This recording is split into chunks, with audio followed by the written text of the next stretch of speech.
like on the land here and there. I'm gonna show my pictures so I can see me in the sea. I want to see me in the color. Indians to colored people. Oh snap! Here we go. This might be a little bit triggering. All right, this might be a little bit triggering for you all, but we're gonna go ahead. We're gonna close out with just going a little bit into how they change our classifications, right? We're gonna be able to see how they did it in real time. In real time, they changed our classifications several times. And color, that's what stains. They're saying Indians is Muslim as well. Yeah, Indians, we're gonna read that. It's in here. It's definitely in here.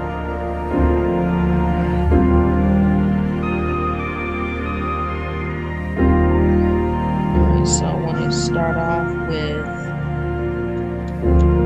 let's see. Prestige. She finna go in. Chalkboard in the back, she ready. She finna go in, bro. Alright, let's see. So I'm gonna put this link for all of y'all to grab. Morris came to Wednesday night. I came to Wednesday night class tonight.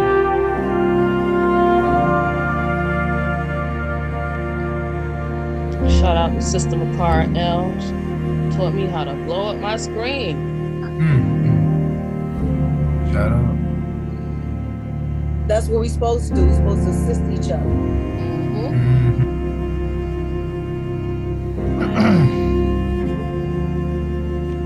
I gotta log back in here. Give me one moment.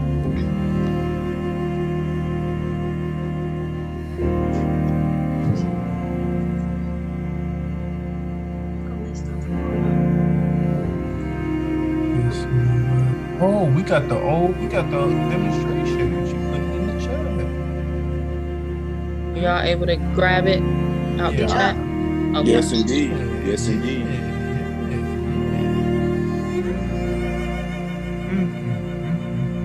Your document is not sharing anymore. I wonder, is that a reason for that? That sounds deep. From Indians to colored people. Now, That what makes me was we think about before? Noble Drew Ali all the way Indians, back to my grandparents. Exactly. We went from Moors to Indians. Yeah. So we're gonna start off with I'm gonna go over all right, here. so we've been for some time now, we've been going in and showing how we definitely can trace ourselves back to the name of Moabites, right? Canaanites, Hittites, Hivites, Jebusites, etc. Right? Those are the ancient Indians. Now we're coming up on modern times. Wow. The ancient Indians who was given the name Indian, we're gonna read it right here, right? Because that wasn't the name that we have for ourselves. It's the name that they chose for us. And it's, you know, the bird, the turkey, is from the Indy. That's right. That's right. They've been calling this land. Hold on. I'm gonna share it with you right now. Islam. I'm gonna send it to you now. We'll forward it. Here you go. And you go on your email right now and get it. Send. All right. So another one is from Indians to colored people. We'll be going over that tonight. Okay, hold on. Indians to colored people. She's going to put that in the thing. Chat. Hold on. Yes, I'll be putting in the chat as well. All right, so okay, hold on, darling. Hold on. I'm going to send it to you. Trace yourself back, Moors, and be able to stand on your square, not just the rhetoric. All right, so it reads, Notes and Documents, Indian Slavery in Colonial Georgia by Rodney M. Bain. It is well known that slavery was prohibited in Georgia soon after its founding. Far less recognized is the fact that the prohibition applied only to Black slaves. A bylaw, listen now, A bylaw adopted by the trustees in 1733 theoretically prohibited Indian traders from using any Negro or other slave in Indian country. But the 1735 law, which more unequivocally banned the importation and use of slaves, applied only to Blacks, not to Indians. Indian slaves served in the colony from its founding, but have been generally ignored by most historians. And you see anything in the quotes is made up? Correct. Yep. We're going to see a lot of that. Islam, 1735. Yep, the So, 1735 the law which Negro more Act. unequivocally banned the importation and use of slaves applied only to Blacks, not to Indians. Unequivocally banned so it banned the importation and use of Black slaves, or slaves applied only to Right. Black slaves. Right, Black slaves. So we know Black slaves are what? Is that a Slav? So as soon as they came over here, they started with the lies and deceit. As soon as they came over here.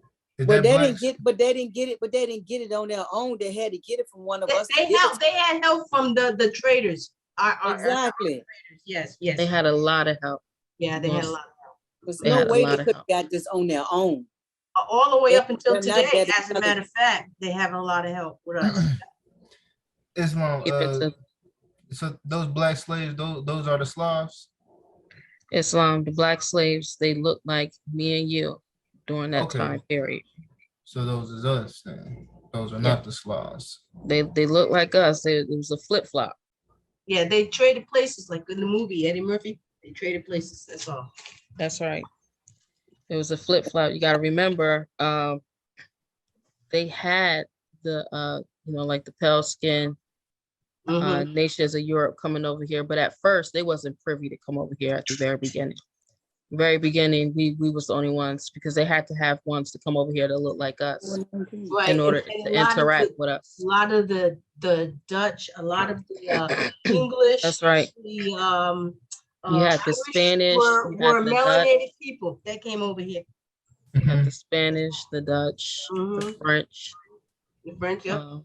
And a lot of the French was related. Yeah, and they look like us. And the Tudors, the conquistadors, they were melanated. Correct. Benjamin Franklin, he demonstrated that portion. The Germans. Well, that's right. Irish. He was a Frankman. That's why he was a Franklin. He was a Frank. Benjamin, we can't forget that term. Like that that's name right. Got no significance. Islam. It's the same article. She just went to the next page. Yeah, it's the same article. I went to the next page. That's like saying green blood or orange blood. That's so stupid. Islam. It says, of course, slavery was not a new concept by the time the English colonized the coast of southeastern North America, nor had it been introduced by the Spanish who preceded them.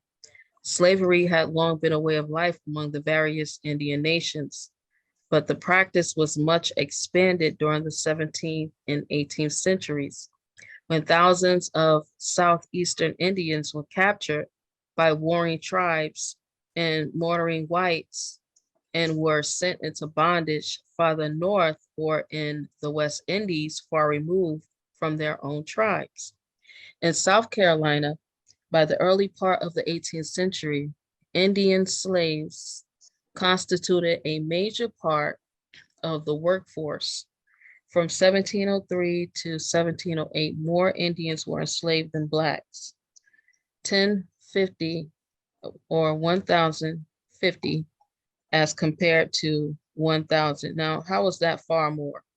Make it make sense. You see how they play around? Yeah. During the ensuing decades, these native slaves were gradually replaced by Blacks, who were often mixed indiscriminately with the Indians.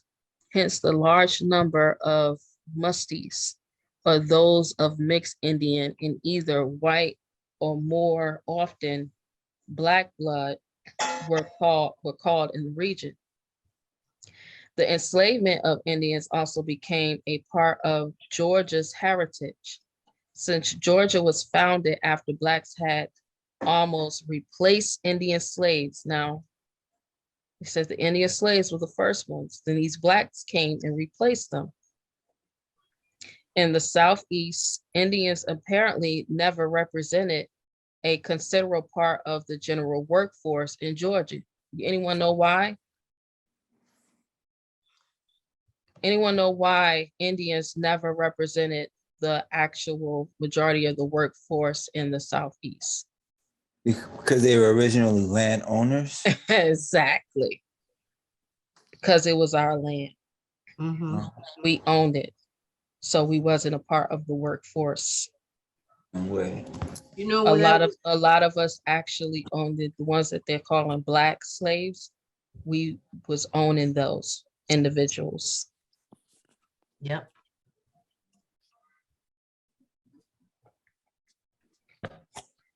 It says, however, they were used in other ways, especially by Indian traders and commanders of military outposts who utilized them as interpreters and messengers and used them as snitches. And when you look at There you go. Yep. They still doing that today. Mm-hmm. Yeah. Against each other. Mm-hmm. Where men want to be shit. We've been doing it to each other. No one, we didn't have to ask anyone to do it for us or, anything. We've been doing it to one another. Let me check the chat.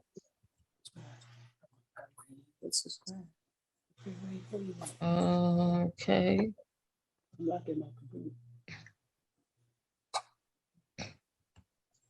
Anyone had any comments or questions? Yes, I did have a comment when we were reading about that.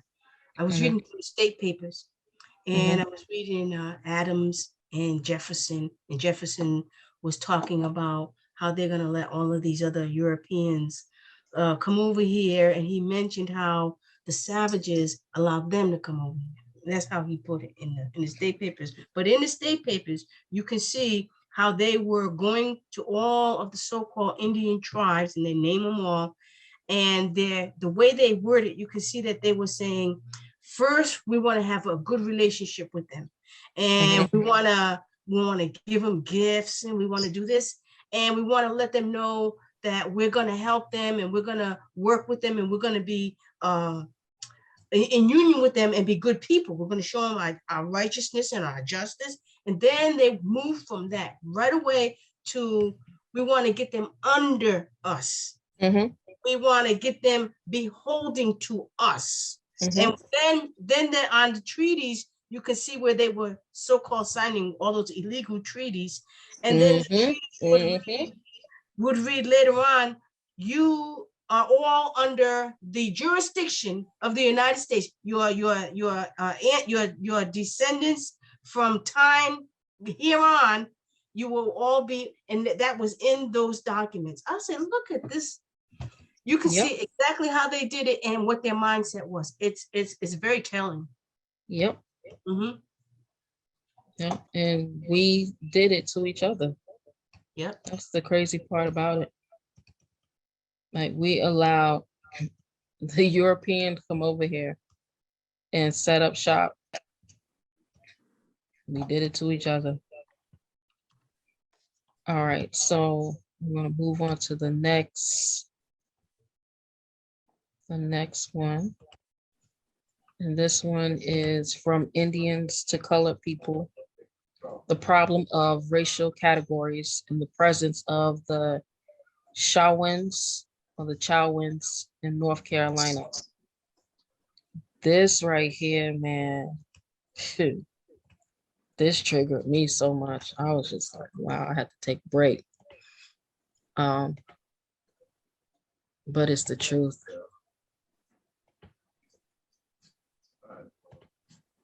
But it's the truth.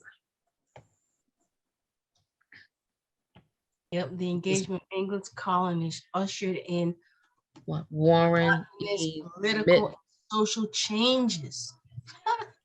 by Warren E. Milter Jr. A defeat in years-long engagement with English colonists in 1677 ushered in monumentous political and social change for the Shawnee people of Eastern North Carolina. Since the arrival of Sir Walter Raleigh's contingent at the end of the 16th century, the Shawnees had remained sovereign in the face of colonists' encroachment on their land.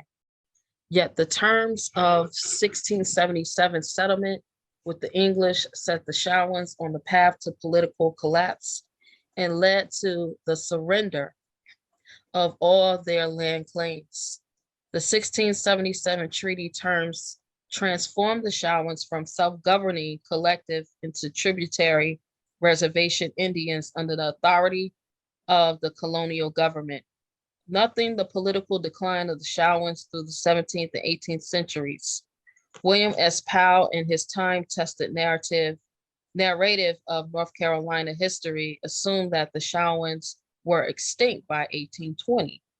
In reality, as this article shows, Shawnees descendants continue to live near their homeland after this point, and a few Shawnee descendants still live on the lands once part of the Shawnee reservation. Modern historians have overlooked the Shawnee's presence because the local government classified Shawnee descendants as, guess what, y'all? Colored persons. Colored persons. The local government. Yep. It's the local government, right? Yep. Which had no authority. The one who puts on public record for the first time that there was a birth, right? The local government is doing it with the certificate of live birth record down at the county.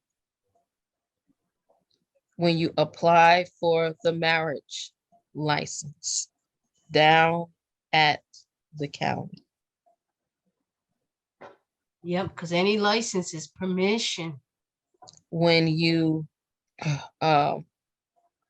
transition and they have the death certificate down at the county, it is the local government. Right. It classified the Shawnee descendants as colored persons instead of Indians during the late 18th and early 19th centuries. Since the late 1980s, a small group of scholars has begun to uncover the lives of Native people documented simply as people of color. And connected the histories of people categorized as Indians with those classified as colored. This article builds on that work. Yeah, and it said they use terms. Terms, again, are, is a very important word to look up. What that means. But then Definitely but then they turn around and try to straighten out the wrongdoing, and that's what they initiated that a reenactment to move colored people to Native American. That don't make sense. So you had we were first in ancient times, Moabites, Canaanites, Hittites. Then later on, we began to take on other names. And so then we became the names that we know of as today. And part of it too, when they were doing those phony treaties, when I was reading it, they always had one interpreter. And guess who the interpreter was? Never from our people. The interpreter was always one of the Europeans. Always one. So that's telling you right there that who knows what he was interpreting? Right.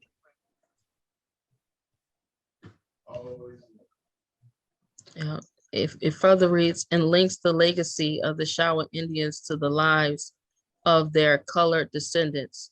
Yet, unlike some of these studies, this article goes beyond viewing the recategorization of the Chowans and light groups. Remember, and light groups, because it wasn't just the Chowans, it was also light groups as a form of documentary genocide or a denial of the quote unquote Indianness of Indians, and instead demonstrates that racial categories are inherently unreliable markers of social cohesion and ancestral connections. Indian, colored, and other concepts, listen to this now. Indian, colored, and other concepts are constructs of the imagination. That's right, on paper. Not contingent signifiers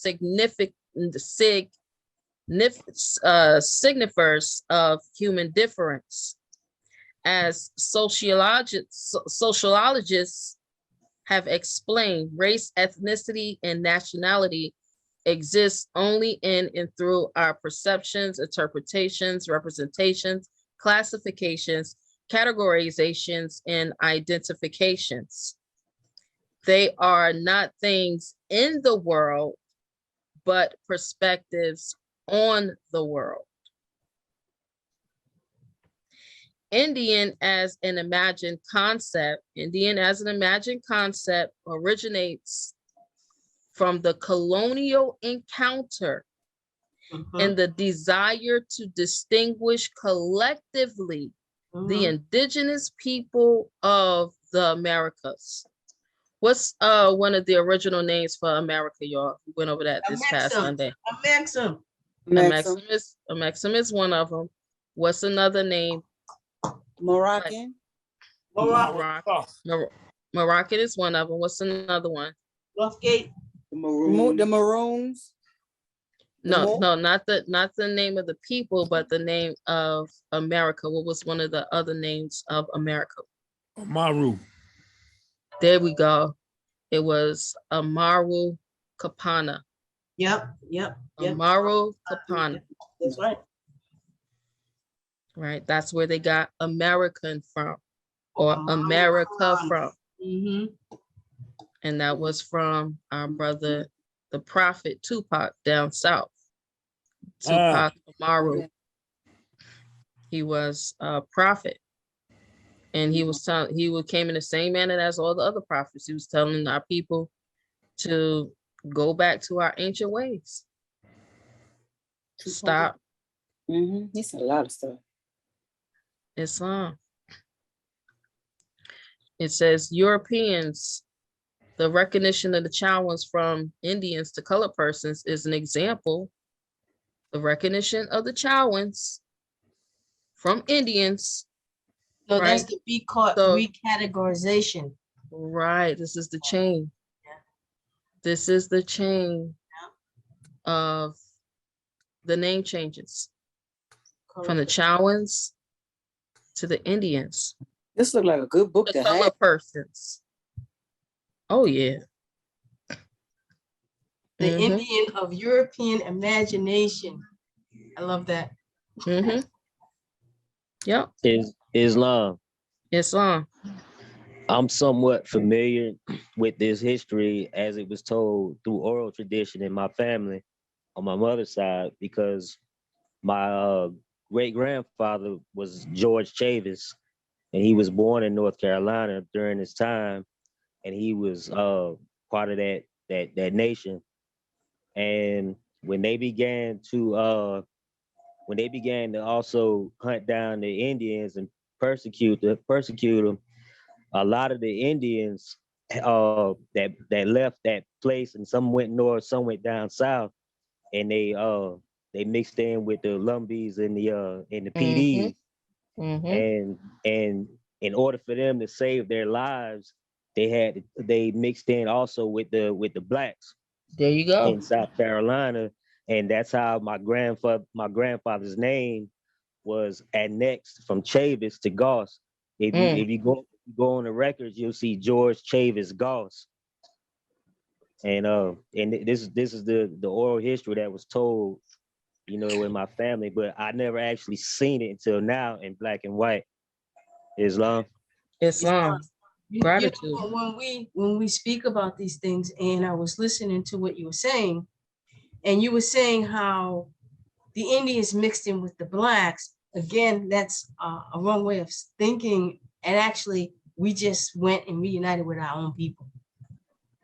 Islam.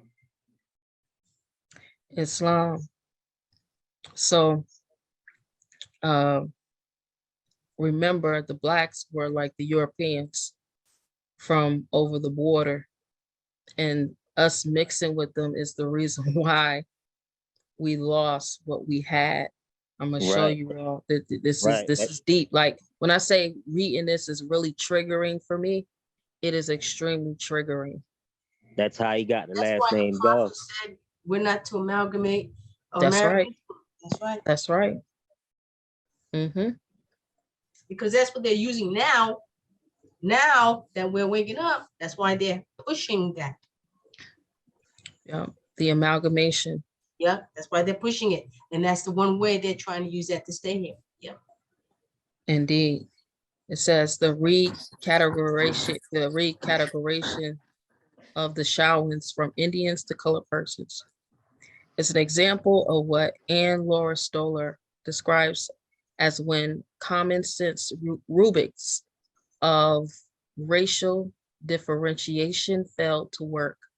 The quote unquote Indian of Europeans' imagination simply could not encompass the variety of political and social changes that Shawans and other Native peoples have experienced from the colonial period through the present. So it lets us know it's still a present issue.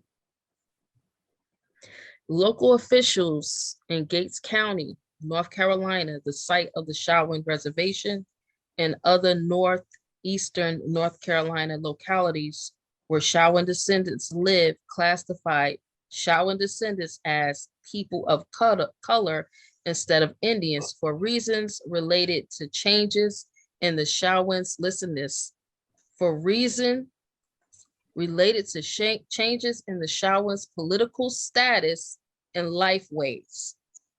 When Europeans first began to use Indian as a collective racial label for Native peoples, they developed sets of characteristics they believe made Indians distinct from other people. In the minds of Europeans, Indians were bound to specific lands as shown by the many maps produced during the earliest years of colonization. Map makers linked Native peoples' names with certain pieces of land. Yep. As long as they remained on those lands or the reservations exchanged for those lands, European settlers believed they existed as distinct groups and maintained an essential Indian quality. In turn, Native peoples who no longer possessed these lands could no longer be Indians under the colonizers' definition. Colonial and early national officials believed that landless Indians could not be Indians at all. This is the national officials. So they switch you on the local side, and then the national officials just go ahead and bring in the national acts, executive orders, and laws, and said that they can't believe that a landless Indian could not be Indians at all without a land base. Islam. I'm so glad you're reading this, because you just answered a question that we have been trying to answer since the 90s, because in the 90s my family went up to North Carolina and South Carolina and we tried to claim our Indian inheritance to get to the bag. Mhm. And we could never put the link together. And tonight you Wow. just answered the question. Wait till I tell my family this. But, Oh, wow. but what we're talking Praise about the right Lord. now, and what he just said, this is Krystal, what I was telling you about AMPAC. Mhm. This is they claimed the state of Colorado, Mhm. and they did it the same way it was taken from us. They Mhm. created a state. They did their constitution. They did their seal. They did inauguration. They did everything politically according to the United Nations international law to claim back the state. And what they're trying to do is get all of us Moors in our collective states to do the same thing, so we can Well, have. where you're gonna find this is the thing where you're gonna find an issue with that is Mhm. if the land does not actually belong to those families, they can't rightfully claim it. Right. So this is a part of the reason why we were warring and fighting with each other, because we were taking each other's land. And we got more than enough land than we have to actually take each other's land. You see what I'm saying? So they're doing, I mean, it's great what they're doing, but it's a disservice to those who actually families which owns that heirs land. But if And we in unison, or if we take over you, each state but like you that, you then have to, we this could is get the, together. Yeah, but then we could come together after we have all of the states. We can come together and work those things out. Look at the but it document. doesn't But right, it but don't doesn't work work like that. like that. Yeah, it doesn't work like that. You have to do your genealogy, because all of us have heirs land. All of us are a part of some type of land parcel, right? You have to do your genealogy. And some of us can't find genealogy past a certain date. Many of us So, can't. all right, so I put this, and I keep putting this in the chats throughout, every time we have meetings. Y'all can go to ancestry.com. The one who has the majority of the records are the Mormons. Check the Mormons' records. They have it. Because I've been through Ancestry with my The Mormon my, church has the records. Ancestry.com, they're only going to be able to really give you something from 1790 on.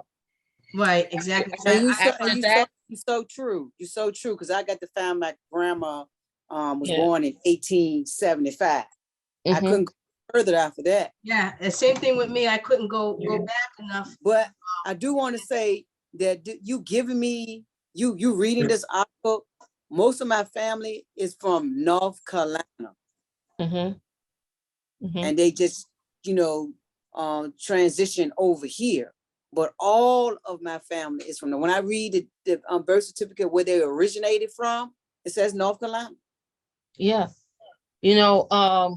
Like I said, the Mormons, they have the county records, they got the marriage records, they got the birth records. They even have the records when the slaves were sold off. They have the records of the ship manifest, the ships that came through, the names of the slaves that was on the ships. And you'd be surprised. The majority of the ships was leaving out of here. They wasn't coming through here. They was leaving out of here, and they was taken down south. We're going continue Now, to how read do it. we get the Mormons records? That's not something that you can just look up online, is it? Yeah, it is. It is. Yep. Mormon Church ancestry records. You can Google it. I can't think of the website right now, the name of it, but it's up there. All right. And the Mormon church actually owns ancestry.com. That's the reason you have so many documents on Ancestry. If you go through and the detail that you find on ancestry.com is absolutely ridiculous. And when you go and you look, it says this site is owned by the Church of Jesus Christ of the Latter-day Saints, which is nothing but the Mormons. So they have every bit of this. And they have this thing that's called FamilySearch.com. So that's also owned by the Mormon Church. And it takes ancestry to the next level. So if you really, really want to find out, now what's going to be disturbing is that you're going to find out how many people have white as their designation that's Right. in your family tree. Right. And Mhm. it's like, wait a minute now. All these white people, what in the world? But what it is, white was a status. White was a freedom status. It had nothing to do with complexion. That's right. Exactly. You know something that hit me was when I was doing my research, and I came across where they were talking about in 1790, which was right after slavery, which was when our ancestors probably participated in the census. That's when the census got burned for most of the nation. And it was 1790 or That was the 1890? first, sis? it was 1790. That was the first 1790. census. That's was right. the And Oh, the that's first when census. our Okay. ancestors were telling the truth of who they were on those records. That's why those records mysteriously caught fire with the most of the nation. Okay. 1790 was the first census. They deliberately Got burnt them because they didn't want that information out. Wow. That was the first census, 1790. That's right. First one after slavery. So it's funny how those got burnt and none ever after that. Well, it was And the when you're first, saying it that was the 1790 was the first one after slavery, 1790. that's what's No, making no, me no. confused. It was 1790 was the first census after the United States of America won the Revolutionary War. Okay, but not after slavery. Okay. No, slavery ended officially in 1865. Right. That's where I was getting confused. Okay, cool. Islam, gratitude. All right. Yeah, brother South Bay. Yeah, you got the evidence now for your family more.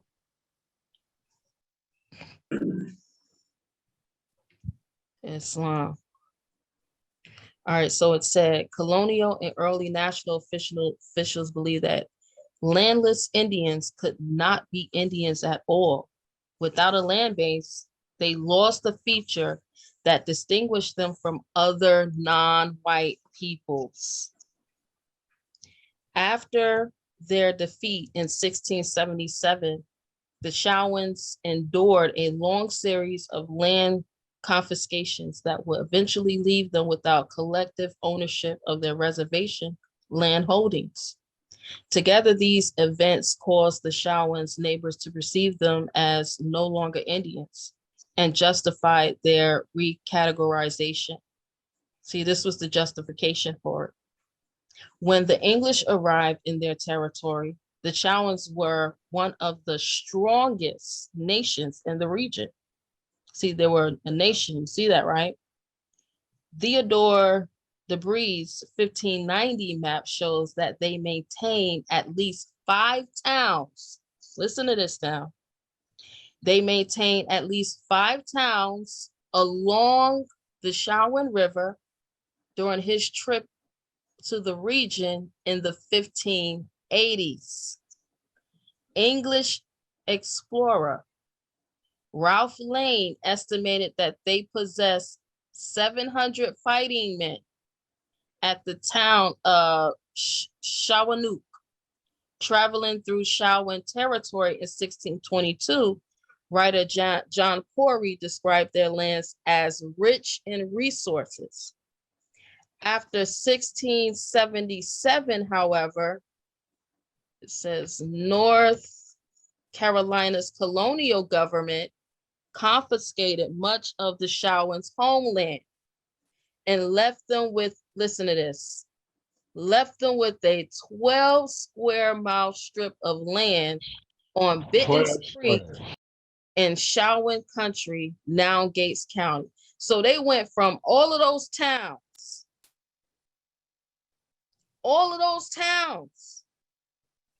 and this is why it's so triggering for me. They went from all of those towns to a 12 square mile strip of land.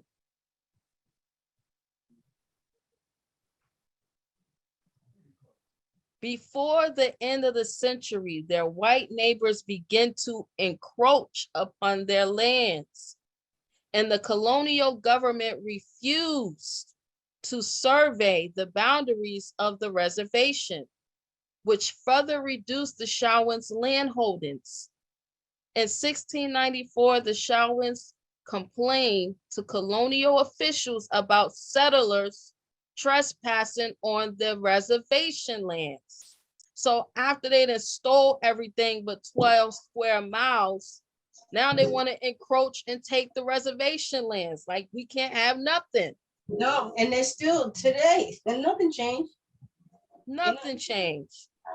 The officials responded by declaring, listen now, the declaration.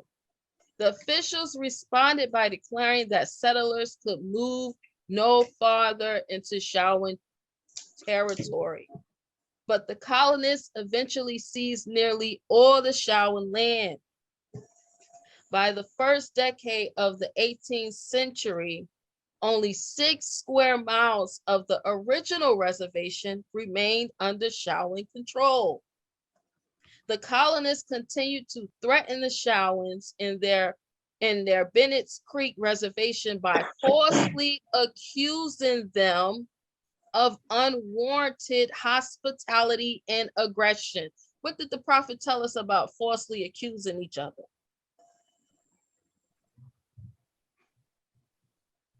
Don't do it.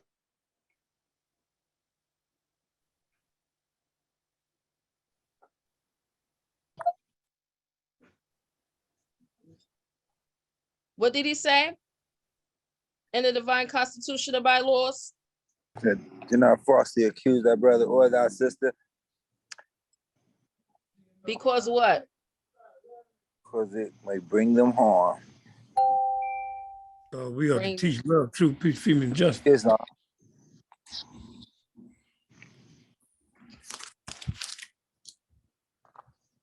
This is why we're not supposed to falsely accuse each other. On any occasion. Because it's going to lead to harm. Like, it can lead to this type of harm. When we think of harm, we just think, oh, well, I just talk bad about them or something. This is the type of harm that it could lead to. It's already proven that it can lead to this type of harm. History has proven this. By falsely accusing them of unwarranted hostility and aggression. In 1702, 8 of the Shawans' neighbors complained to the general court that the Shawan Indians having their hunting quarters upon some of their petitioners' land aforesaid, therefore do pretend the said lands to be theirs, notwithstanding the patents and grants aforesaid. They done took everything. They done took the land patents and the land grants and everything. The land grants was only grants for them to grow food. Well, when they came over here, what did they do? They set up shacks and had claim office on top of it. And people would write out their own deeds and submit them to the claim office and say, this is my land. Yeah, it's gonna show. We're gonna get into that. They charged the Shawans with destroying their stock, burning their houses, and other hostilities. The petitioners sought a remedy that would affirm their rights to the land in dispute, but they also seemed to understand that the Shawans had a clear rationale for their attacks.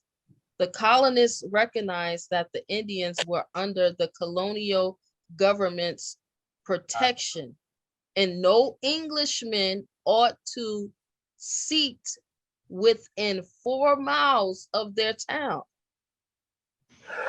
Even without a survey, the Shawans asserted their rights to particular pieces of territory and sought to defend those areas from settler encroachment. The petitioners, however, tried to use the uncertainty of the Shawans territorial boundaries to their own benefit by claiming the disputed territory land that Shawans view as part of their reservation. The Shawans neighbors used their petition as a way to claim land they knew belonged to the Shawans by redefining the Shawans' attempts to protect their reservation as attacks on settlers. Yep. The petitioners sought to appear lawful and cooperative, suggesting that they wanted to purchase their right, if any, to the land in order to continue peace and tranquility with the said Indians. Now, could they purchase the land from the Shawans? Nope. Nope. Why couldn't they purchase the land if they wanted to sell it? Because you can't own the land like that. Can't sell it. Remember, It's a it's in a fee-tail estate. That's right. Only descendants can hold those lands. Yep. Is that the same as an irrevocable trust? It's the same as the fee-tail estate, bro. As long. It's not.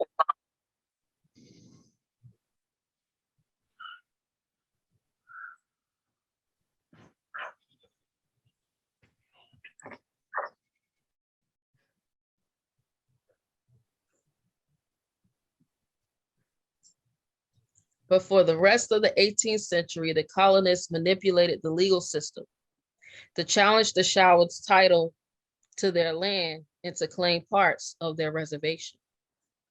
The Shawans sought to clarify the boundaries of the reservation in order to protect their land. After the Tuscarora English conflict in the 1710s, John Hitter, acting as a leader of the Shawans, petitioned the colonial government for a settlement of the Bennett's Creek reservation's boundaries. Now, how did John Hitter become the leader of the Shawans? Was he one of the because they was talking about in the state papers, he was one of the Indian agents that they would put in these Indian tribes. And he was like a what would you call the guy that's He's enslaved? a double agent, acting as if he's in, oh, I want to assist you and I want to help you, but at the same time, he was like an overseer. That's right. Yep. Yep. That's the Indian agents that they would have. Yep. Hitter contended that the colonists owed the Shawans the settlement of the boundaries after the Shawans had suffered great losses in supporting the colonists against their Indian enemy, the Tuscarora. He clearly understood, so the Shawans and the Tuscarora Indians was at odds with each other. And you know too, what I was reading in those state papers is that France would come over and talk to so-called Indians and get them. This is what they were writing about in the state papers. The United States was talking about how they would try to rile up the Indians against them. And cause them aggravation so that the Indians would be hostile towards the United States. Right. He clearly understood that the original agreement between the Shawans and colonists guaranteed the Shawans a 12 square mile reservation. Nevertheless, he was willing to accept 6 square miles if clearly allotted. After decades of ignoring the Shawans' appeals, the Colonial Council granted Hitter's request and ordered a survey of the reservation tract. Without scruples, the colonial government allowed a survey that pushed the Shawans onto the worst acreage of the original land grant. So not only am I going to change your name, I'm going to take your land, I'm gonna cut it in half, only give you 6, and then I'm gonna grade that down. I'm gonna move you to the worst part of the land so you can't grow food. And even if I allow you a certain land mass, if there's any gold or oil on it, guess what? You got to move. You can't grow anything. It's the worst acreage on the land. Tag on. Yeah, these people are oof, I'll be Mm. glad when they on them box cars. I'm gonna tell you that. Well, they was on box cars. If you remember when they cloned the children in Well, New York and they sent them on box cars to the Midwest. Y'all remember the box car children? I don't remember that. Oh yeah. I don't know nothing about that. But Yeah. they know they're going to be on them again, though. Dr. Bill Keys-Ill, remember the box car children?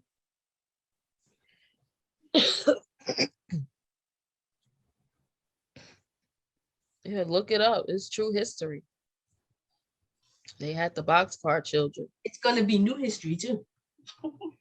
It is. It's pretty.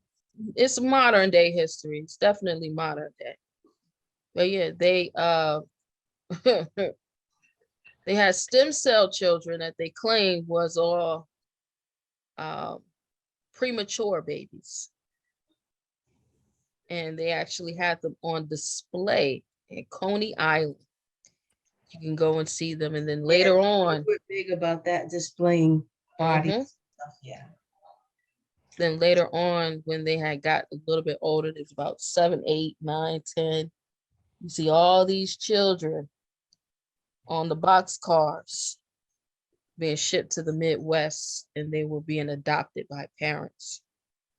So a lot of people in the Midwest really are of adopted stem cell grandparents and great grandparents. A lot of the Europeans. Let's get back to it. It said that he was willing to accept 6 square miles if clearly allotted. After decades of ignoring Chauvin's appeals, the Colonial Council granted Hitter's request and ordered a survey of the reservation tract. Without scruples, the colonial government allowed a survey that pushed the Chauvins into the worst acreage of the original land grant. Following the survey, Hitter complained that no part of parcel of Ye said land and Ye said tract laid out will produce corn. Right? Remember, we're children of the corn. Yes, that's right. Or children of the maize, being all pines and sands and deserts. This was a problem because the land grant for the reservation required that the child was to pay a yearly tribute in corn. So in order for them to even have their own land, they had to pay a yearly tribute of corn. And is this the book that started off with was originally our land? And look, it's amazing. But that's okay. Karma's a bitch. And they got a lot to pay for it. They got a big bill. He also believed that the tract surveyed was not near 6 square miles, although the Chauvins held only the worst parts of their original claim. After the survey, neighboring colonists continued to pursue additional parcels of the reservation. By the 1730s, colonists, let me actually make this a little bit smaller.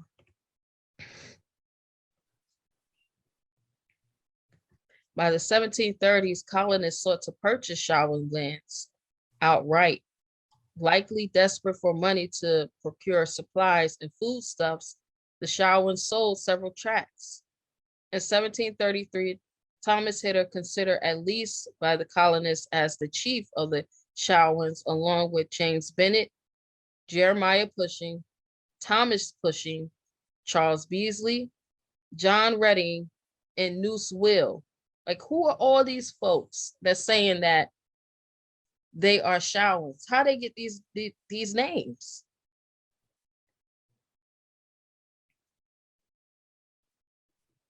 How do they get these names?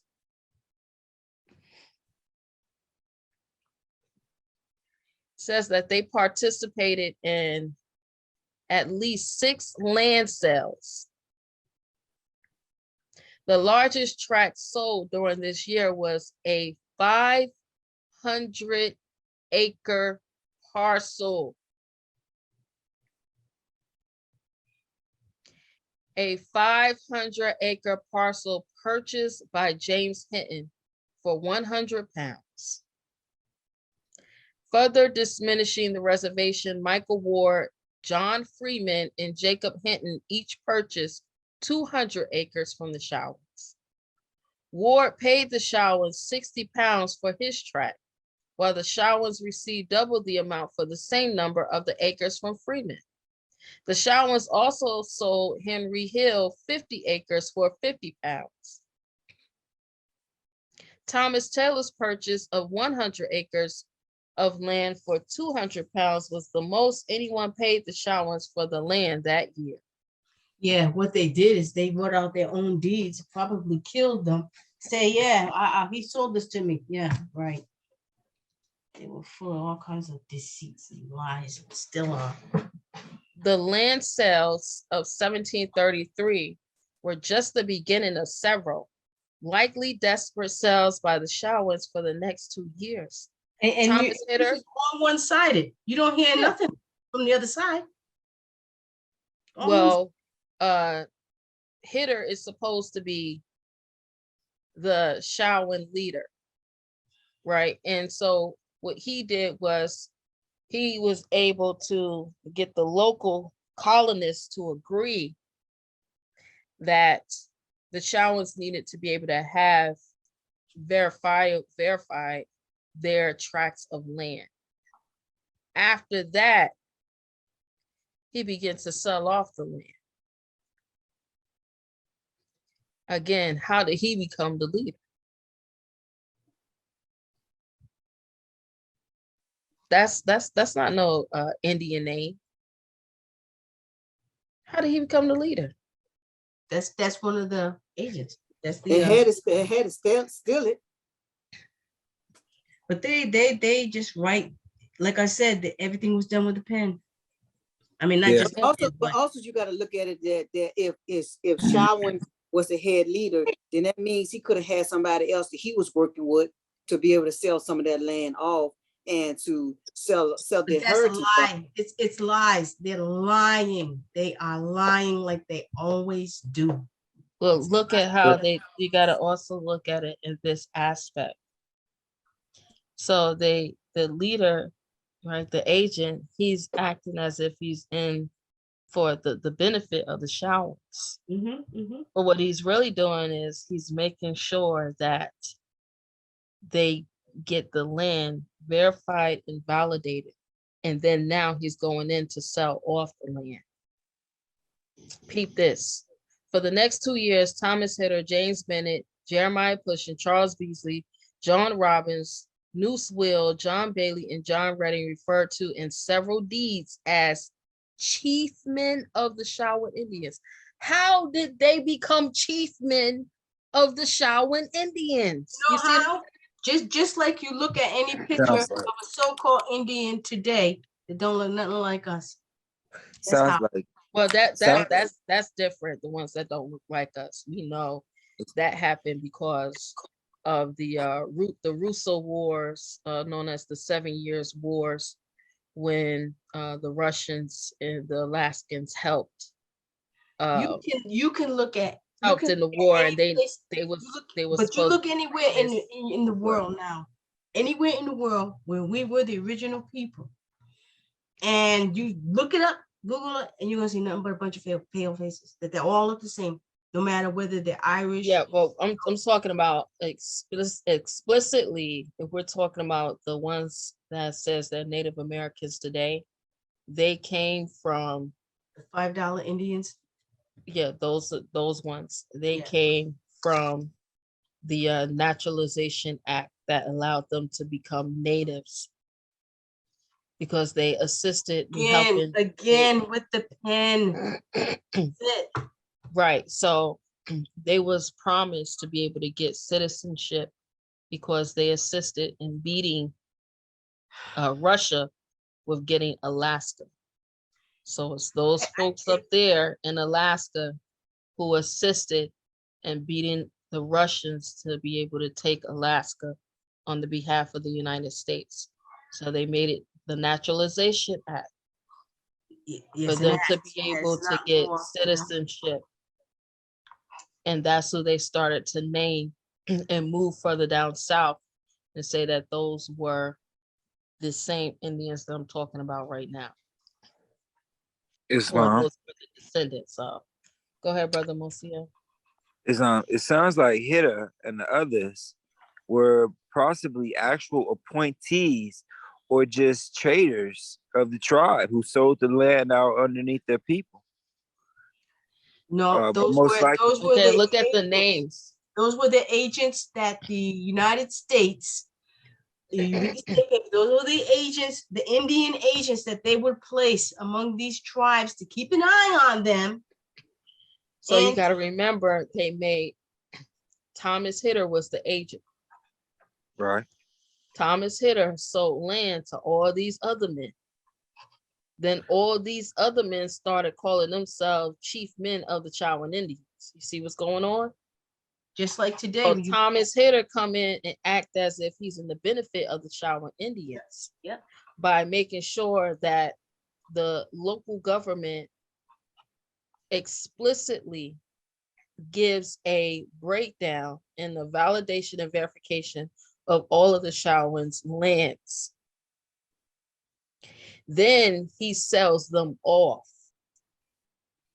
Remember, they made sure that they moved them over to the worst acreage. And remember, where they could not even grow the tributed corn that they were supposed to tribute for a tribute tax yearly.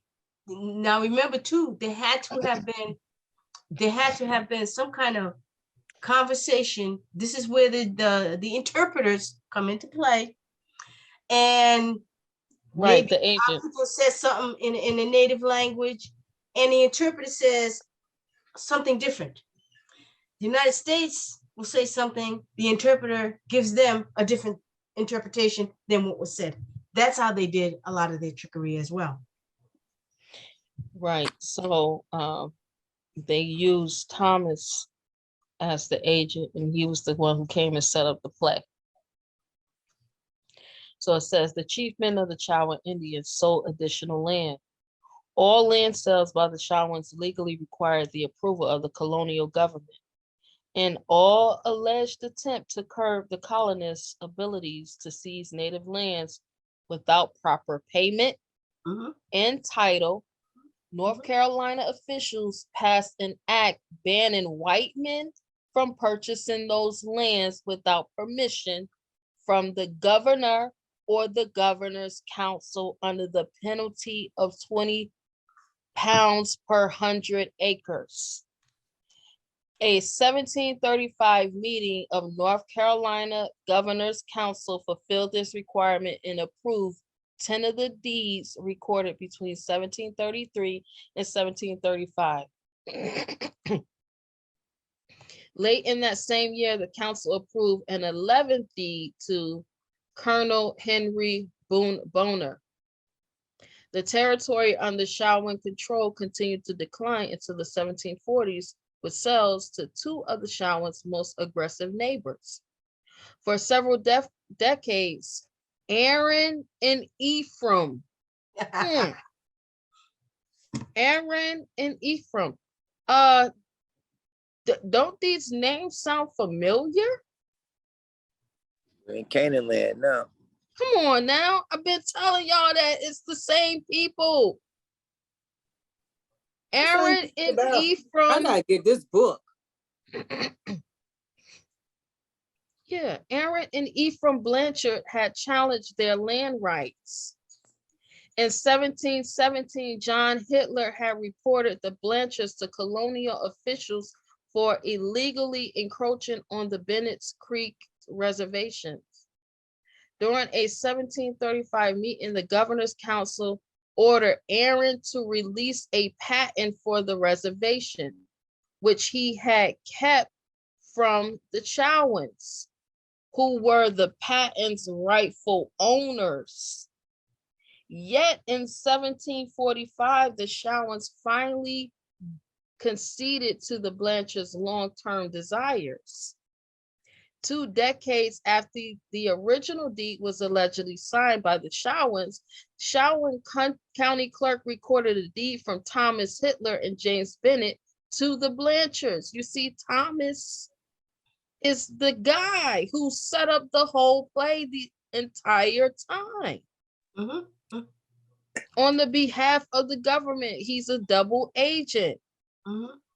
In that transfer, the Chowans ceded 460 acres of reservation lands. And that's why there were so many wars and fighting going on, because they were told one thing, they were told lies, and them interpreters were constantly telling them lies. So they were expecting honorable deeds to be done, or honorable, I don't mean deeds in the land, but honorable actions, you know, what they were being told, and they were going back and doing something else. And that's where all the fighting came in. Yep. Because they were always lying to them, always lying to them. Whatever, that's right. Whatever the circumstances that led to this transaction, according to the law, the sale was not binding without approval of the governor's council.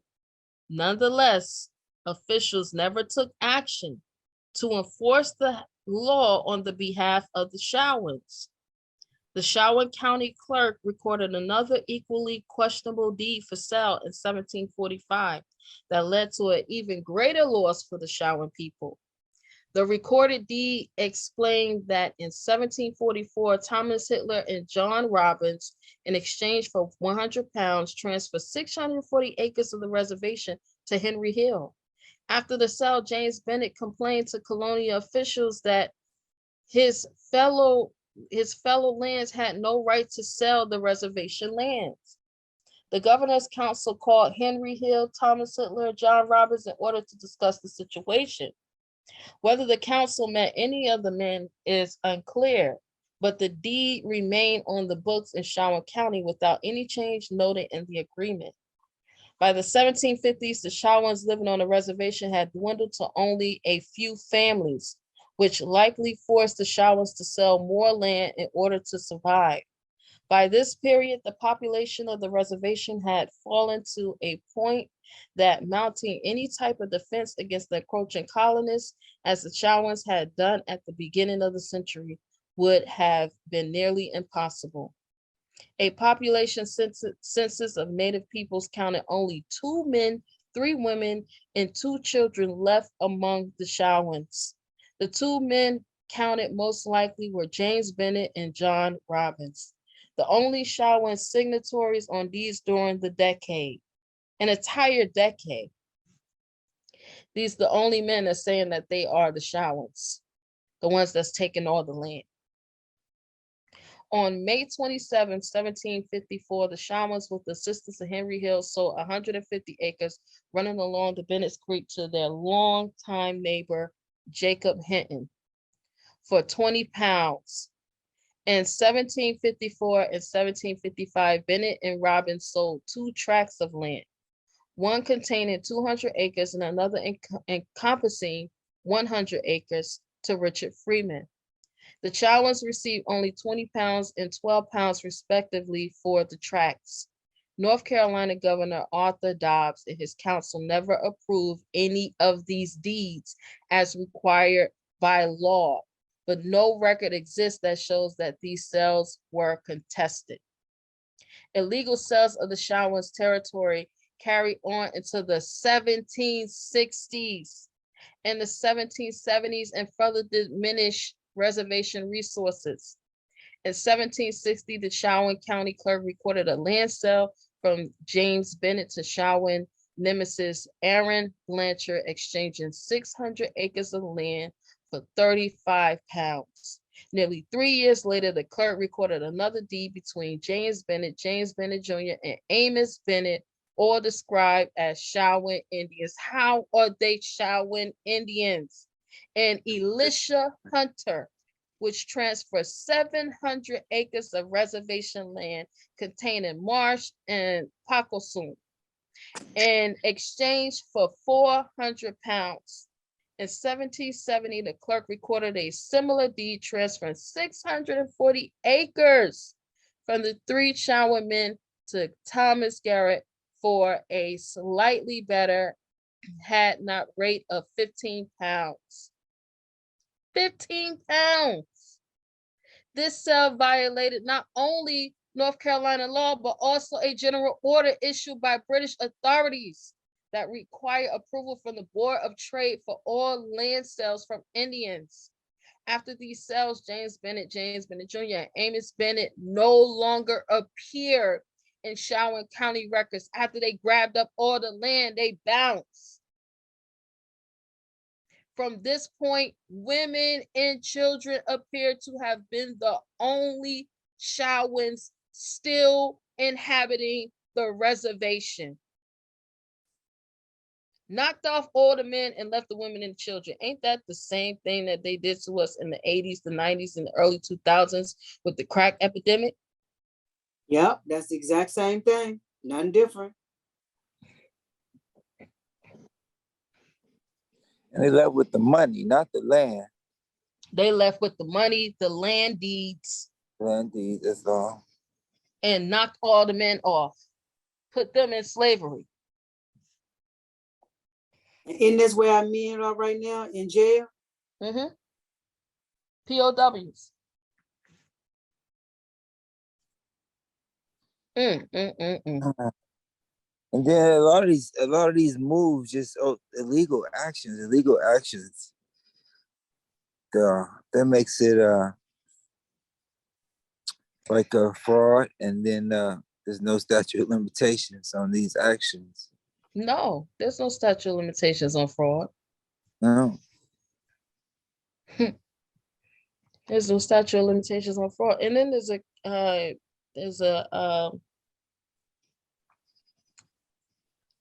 a U.S.C. code that says that whenever a Indian and a white man is in a dispute, the white man has to prove, he has the burden of proof on him. I'm gonna list it. I'm gonna find it and I'm gonna list it in the chat.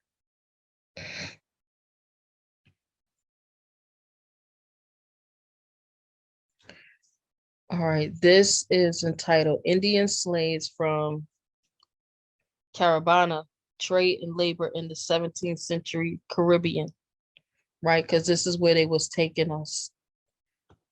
We wasn't coming from Africa, they was taking us down south.